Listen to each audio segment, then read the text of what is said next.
right. We'll call the select board meeting to order. Bill, would you like to lead us? I pledge allegiance to the flag of the United States of America and to the republic for which it stands, one nation, under God, indivisible, with liberty and justice for all.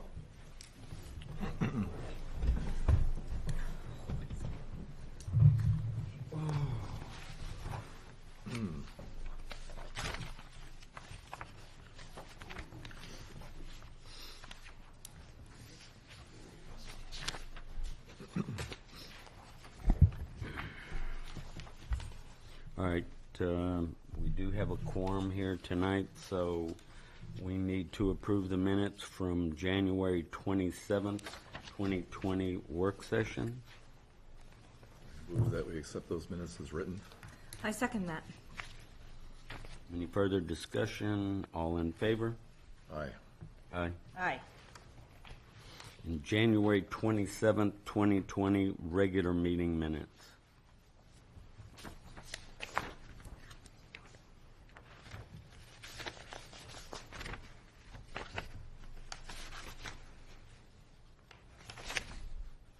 Do I have a motion?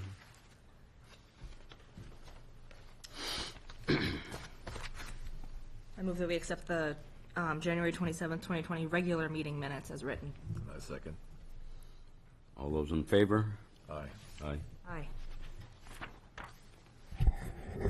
The following minutes have been sealed for the January 27th, 2020 non-public meeting minutes. The Select Board will meet on the following dates. Regular meeting, 6 p.m., Monday, February 24th, and March the 9th. Work session prior to the regular meeting will start at 5 p.m. There will be a public hearing at 6:15 p.m. on Town Manager warrant article Monday, February 24th, 2020. Town elections are Tuesday, March 10th, 8 a.m. to 7 p.m. at the Plymouth Elementary School gym. Town meeting will be Wednesday, March 11th, 7 p.m. at the regional Plymouth Elementary School gym. Work session, 5 p.m. Monday, March 16th, 2020. Town offices will be closed on Monday, February the 17th, in observance of President's Day. All of the above meetings will be held in the Town Hall unless otherwise posted. Citizens wishing to be listed on the Select Board's agenda should notify the Town Hall before 12 p.m. the Friday before the scheduled meeting.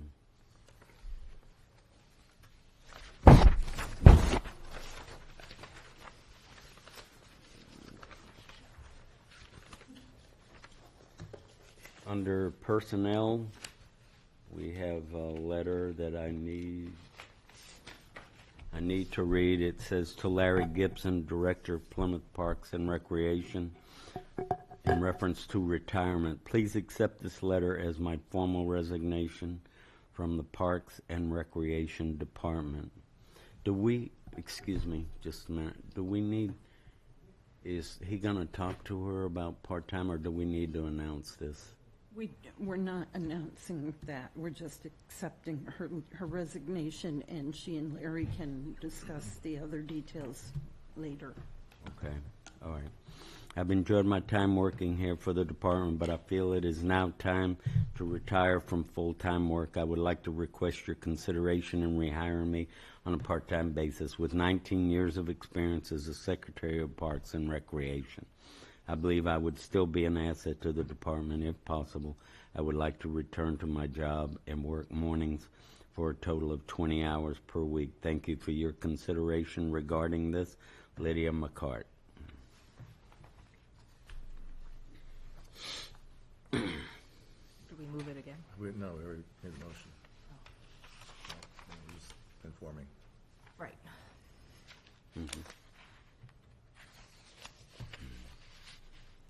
Need a motion to accept her retirement? You did accept it Oh, all right. with all right. regret, All right. and she and Larry can discuss the rest of it.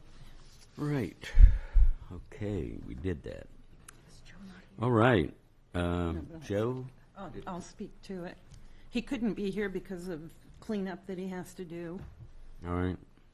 There was two broken lights out on Main Street that needed to be replaced, so this purchase order is to pay for the light poles, the fixtures, the labor, and the bulbs for those two.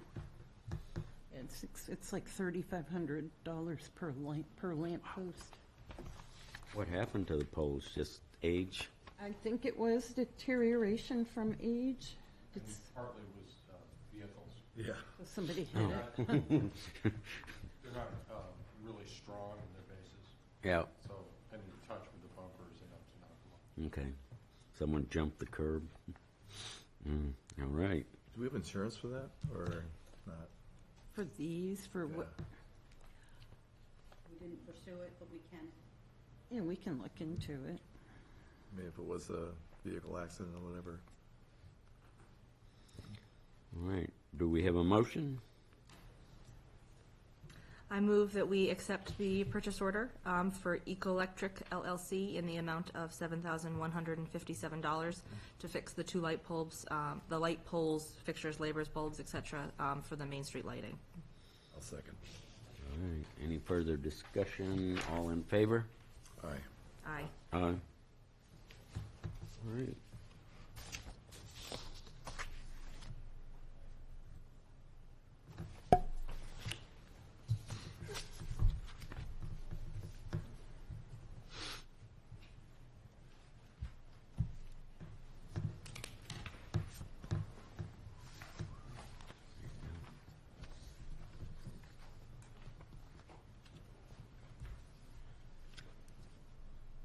All right.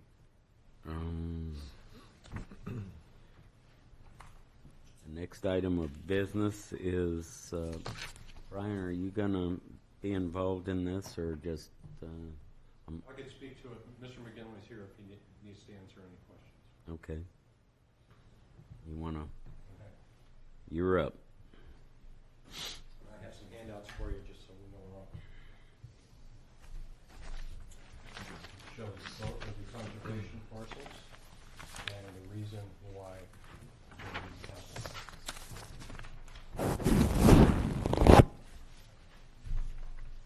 So, to accomplish Riverside Landing 2,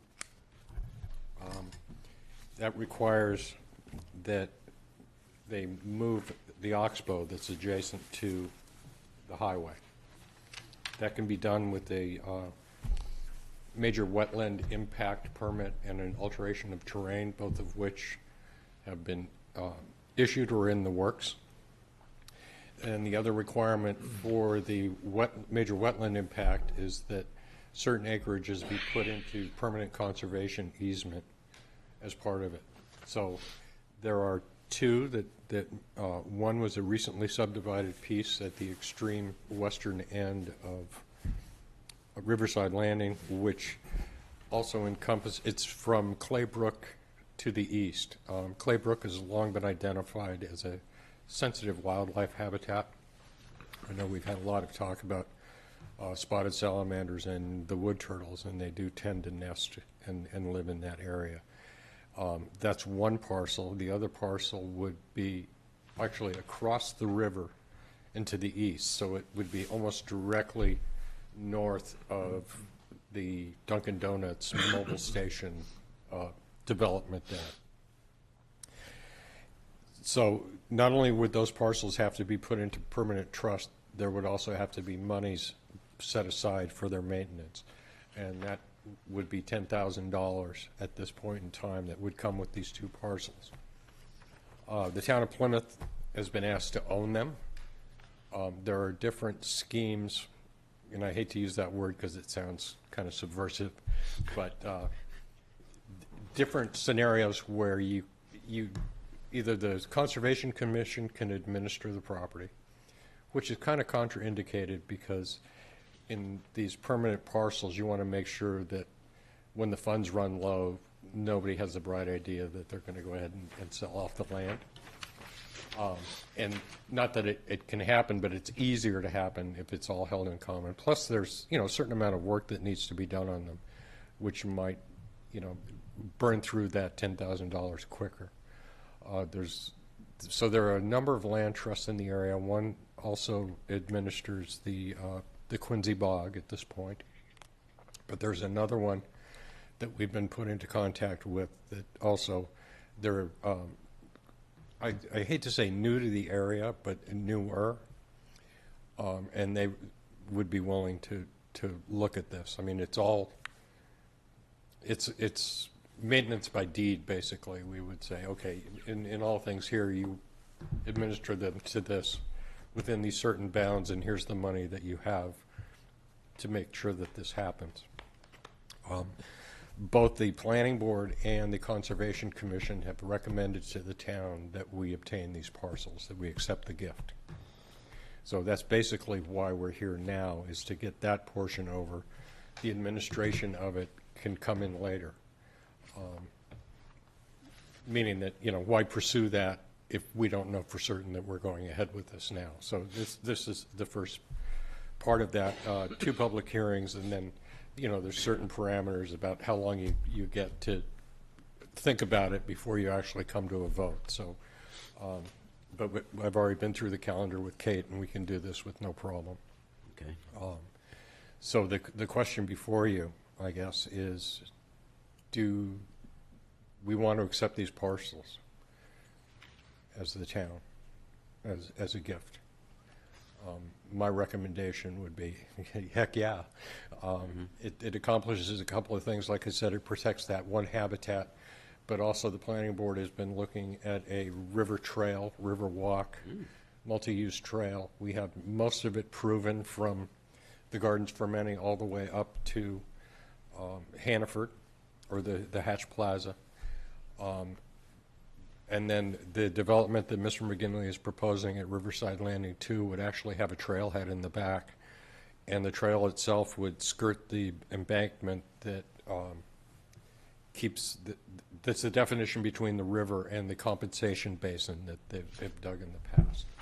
So, all in all, I think this accomplishes many things, and it's a really good set-aside for the citizens. If we're really interested in being ecotouristic, this is just another component piece, and I think it's a pretty big one. And that's basically it. All right. Thank you very much, Brian. Thank you.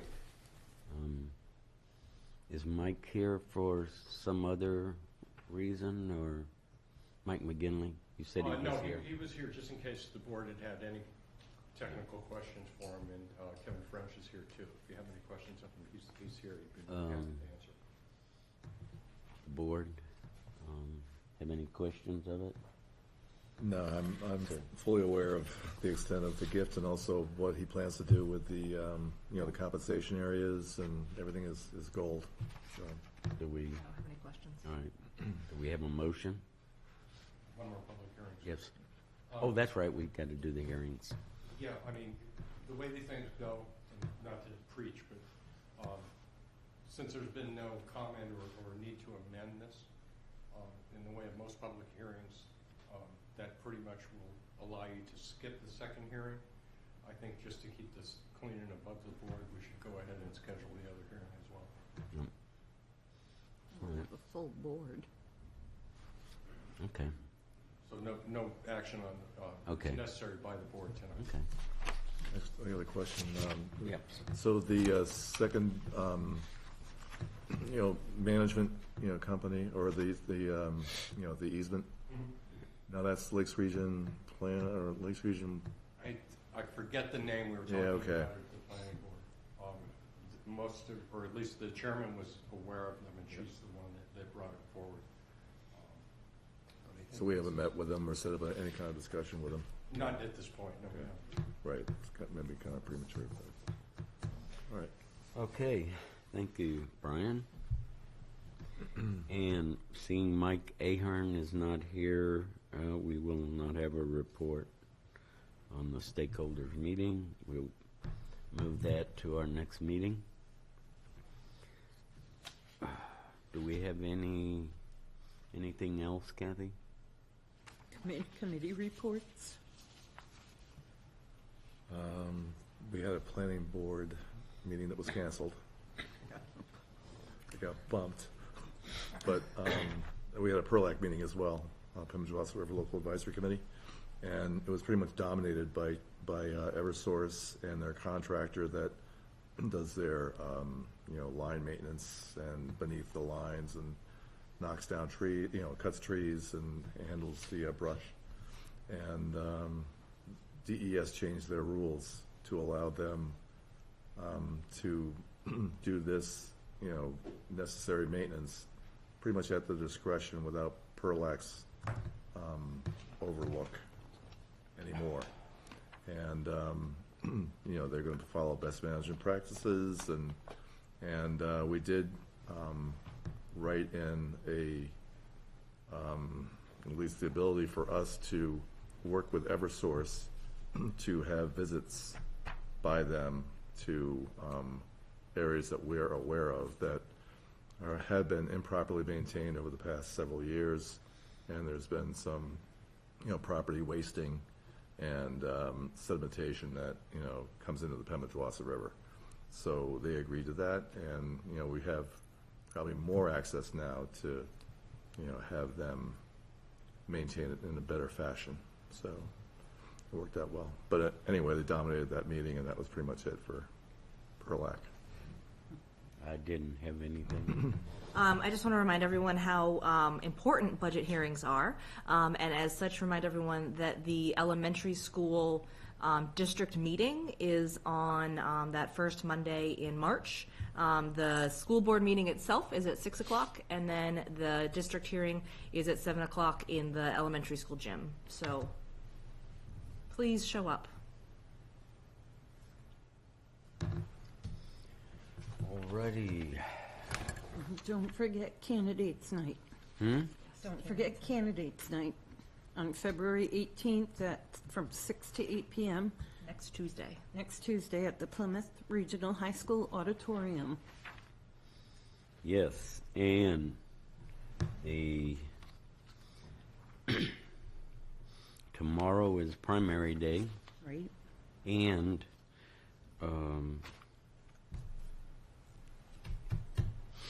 there's one other thing. Deadline for questions for candidate night is tomorrow. So if you have any questions that you want to get in, is that box going to be at the polls? Downstairs. Or downstairs? Yeah, it's downstairs at the town hall. Okay. Yep. So if anybody has any questions that they haven't got in for the candidates to be asked, tomorrow is the deadline. Do we have any public comments on any of the items that have been spoken for? No comments. All right. We have no non-public Do we have a motion? I move that we adjourn tonight's meeting. I'll second. All those in favor? Aye. Aye. Aye.